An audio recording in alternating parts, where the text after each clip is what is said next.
খাওয়াবো কি? ওরে তো ভালোভাবে রাখতে হবে। তো আপনি তো ইটের ভাড়ায় বেশি সময় দিতে পারেন না। এত বড় ইটের ভাড়া, এই ইটের ভাড়ার অর্ধেক যদি লিখে দিতেন তাহলে আমি দেখাশোনা করতাম। এই তোর মাথা মুতা ঠিক আছে? তুই কি বলতাছ তুই এগুলা? তুই কার সামনে দাঁড়ায় কথা বলতাছ? তুই কি ভুলে গেছো সেই ভাড়ার মালিক? যা দেখতাছি তোর জন্য আমাদের কপালে শনি আছে, এমনকি তোর জন্য আমাদের কাজের তনু বাইর করে দিতারে। এবারে তুই চুপ থাকতো, তোরা বেশি বুঝিস না।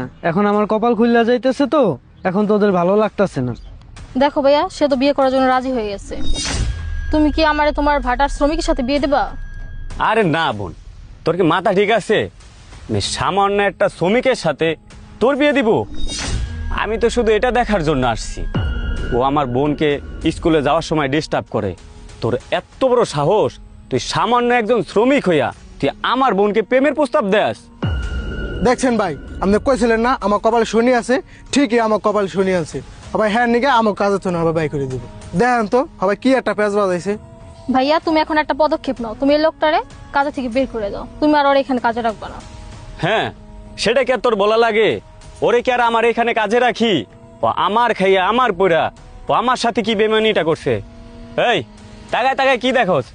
যা, আজকে থিকা তুই আর এই জায়গায় কাজ করবি না, বের হয়ে যা।